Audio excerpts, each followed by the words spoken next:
लोटा, राम जी से कहा रख दो इसमें तुम्हारे चरण। राम जी ने बर्तन देखा तो छोटा सा था, अपना एक पांव रख दिया। केवट ने कहा प्रभु एक में काम नहीं चलेगा, दोनों रखो। राम जी ने पूछा छोटा सा बर्तन है, गिर जाऊंगा, दो पांव नहीं आएंगे। केवट कहने लगा बिल्कुल नहीं गिरोगे, एक काम करो मेरा सिर पकड़ लो, मेरा सिर पकड़ लो। राम जी ने मन में सोचा कितना चतुर है रे ये, आज तक भगवान नारायण ने किसी के सिर पे हाथ नहीं रखा और क्या कि मेरा सिर पकड़ो। राम जी बोले मैं गिरना पसंद है पर तेरा सिर पकड़ना पसंद है, नहीं पकड़ो। अब केवट, राम जी ने दोनों चरण अंदर रख दिया और केवट ने अपनी पत्नी को पकड़ाया पानी का लोटा। केवट ने कहा तू पानी डाल, मैं इनके चरण धोता हूं। ये कह रहा है मैं हाथ नहीं रखूंगा और मैं भी इनका पक्का चेला, हाथ रखवा के मानूंगा, हाथ रखवा के मानूंगा। और मेरी जीजियों, ए मेरे जसपुर वासियों, कुनकुरी के निवासियों, मायाली गांव के वासियों, ये आपका विश्वास था। जैसे केवट ने सोच लिया था कि मैं राम के हाथ रखवाऊंगा, आपने सोच लिया था एक बार शिव महापुराण की कथा जरूर हो। आपका विश्वास। राम जी के चरण केवट धोने लगा। धोते धोते केवट ने परात को, वो कटवते को हिलाया। हिलाते से राम जी घबरा गए, क्या कर रहा है, गिराएगा। केवट बोला नहीं गिरोगे, मेरा सिर पकड़ो। राम जी बोले नहीं पकड़ूंगा। अब नहीं पकड़े तो केवट ने फिर हिलाया। लक्ष्मण जी बोले भैया जाते जाते हड्डी वड्डी टूट जाएगी, पूरा वनवास यहीं हो जाएगा और इसके चक्कर में अपन पड़े रह जाएंगे, तुम तो पकड़ लो। राम जी ने अपना एक हाथ केवट के सिर पे रखा। केवट ने सोचा एक हाथ तो भगवान तुम कजन कित्तों के सिर पे रख दोगे, जब दोनों हाथ रखा है तो बात हो। केवट ने फिर हिलाया, राम जी के पकड़े, गिराएगा क्या, और जो सिर पकड़ा देवता पुष्पों की वृष्टि करने लगे। धन्य है रे केवट, धन्य धन्य। जैसे देवता पुष्पों की वृष्टि करे थे, आज इस वनवासी क्षेत्र में, आदिवासी क्षेत्र में, ये पूरे क्षेत्र में आज देवता भी ऊपर से देख रहे होंगे कि शिव पुराण इतने वीरान जंगल में, इतने वीरान जंगल में, गजब। तो देवता भी ऊपर से बैठे बैठे पुष्प वर्षा तुम्हारे लिए कर रहे होंगे कि शिव की कथा का आनंद ले रहे। चरण धोए, चरण धोए, प्रणामर्थ लिया।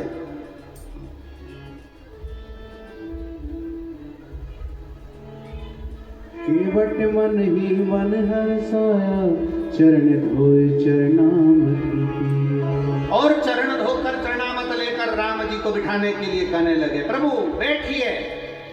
अब राम जी बैठ गए, लक्ष्मण जी बैठ गए, सीता मैया बैठ गई। बैठने के बाद कंधे पर जो कपड़ा रखा था वो कपड़ा दे दिया लक्ष्मण जी को, तुम पकड़ो। लक्ष्मण जी ने पूछा इसका क्या करूं। केवट बोला नाव में छेद है, पानी भराएगा, खाली कौन करेगा। केवट राम जी, लक्ष्मण राम जी को देख रहा है कि मैं पानी निचोड़ू नाव में से। राम जी लक्ष्मण जी से बोले या तो निचोड़ ले, नहीं तो अपन डूब जाएंगे। क्या मतलब निचोड़। अब लक्ष्मण जी पूरी नाव का पानी निकालते रहे, निकालते रहे। केवट नाव चलाता यहां से जाए वहां, वहां से जाए यहां, यहां से जाए वहां, वहां से जाए यहां। राम जी को पार ही नहीं उतारे। अच्छा सबसे ज्यादा गुस्सा किसको आ रहा होगा बोलो जम के, हैं? लक्ष्मण जी को। क्यों? क्योंकि पानी निकाल निकाल के।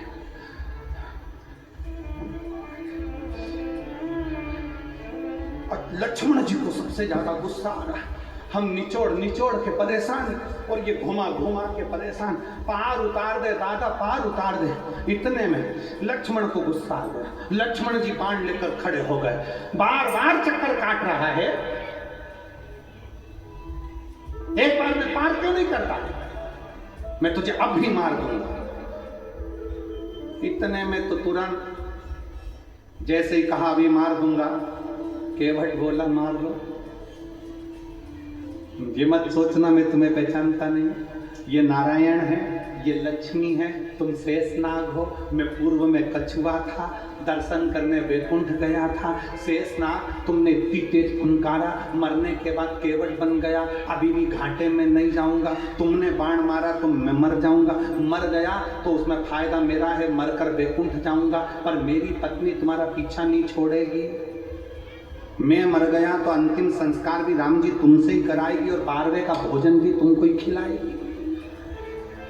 राम जी बोले लक्ष्मण से, लक्ष्मण बैठ जा, क्यों आपत कर रहा है, बैठ जा। जितनी बार घुमाए घुमाने रहे। राम जी ने केवट से कहा पार उतार दे रे, पार उतार दे। राम जी के कहने पर केवट ने पार उतारा। अब उतराई देने के बाद में क्या दिया तो मां जानकी की विटी का देने की बात आई, पर केवट मना करते हैं। तब राम जी ने जाते जाते, अब आई कथा, अब है कथा। राम जी ने जाते जाते केवट से कहा, केवट हम जा रहे हैं, तू हमको याद करते रहना। केवट हम जा रहे हैं, राम जी कर रहे हैं, तुम हमको याद करते रहना। इतने में केवट बोला, प्रभु। राम जी से केवट कहता है, प्रभु घर में इतना काम पड़ा है, नाव अलग चलाना रहती है, फूटी हुई नाव का पानी अलग निकालना रहता है। अब बताओ ऐसे में मैं तुमको कैसे याद करूंगा। घर में काम इतना, पानी अलग निकालना, नाव अलग चलाना, और आप कह रहे हो कि मुझे याद करना। केवट ने कहा, प्रभु मेरे बस की बात नहीं है कि मैं आपको याद करूं। तो राम जी ने पूछा, फिर क्या होगा। केवट ने कहा, प्रभु मैं आपको याद करूं ये मेरी औकात नहीं, बस इतनी कृपा करना, आप मुझे याद कर लेना, मेरी जिंदगी सार्थक हो जाए।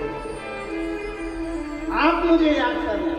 और शायद जसपुर वासियों के लिए, मयाली वालों के लिए, किमद्री वालों के लिए ये बहुत बड़ी बात है कि आप भले शंकर भगवान को, मधेश्वर नाथ को याद करे कि नहीं करे, पर मेरे भोलेनाथ ने आप सबको याद कर लिया। इसलिए शिव महापुराण की कथा याद,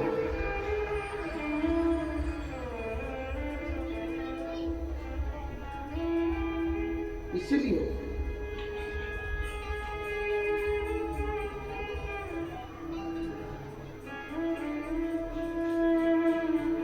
और मेरी नाव बड़ी है पुरानी, सब बोलिए सब। मेरी नाव बड़ी है पुरानी और डूबने की है इसकी रवानी। मेरी नाव बड़ी है पुरानी, डूबने की है इसकी रवानी। कहीं डूब ना जाए मझधार, भोले जी से पार लगा देना। नाव से मतलब केवल नाव का मतलब नहीं है ये शरीर, नाव का मतलब है हम। मेरी नाव बड़ी है पुरानी, डूबने की है इसकी रवानी। और कहीं डूब ना जाए मझधार, भोले जी से पार लगा देना। नंदीनाथ मेरो संदेश, भोले से जाए सुना देना। हम जब शंकर के मंदिर में जाएं एक लोटा जल समर्पित करने के लिए, तो भगवान शंकर से कहना, भोले बाबा, हे नंदीश, हे नंदी भागा, हो सकता है हम याद करना भूल जाएं, पर मेरे डमरू वाले, हे नंदी बाबा, तुम मुझे मत भूल जाना। मैंने एक लोटा जल चढ़ाया है ना, एक दिन शंकर को लेकर मेरे दरवाजे पर जरूर आना। इतनी कृपा कर, इतनी दया। और तुम तो जानो भोले जी घट घट के, हर एक के बात जानता है, इसलिए उसका नाम शिव है। एक पत्र देखिए,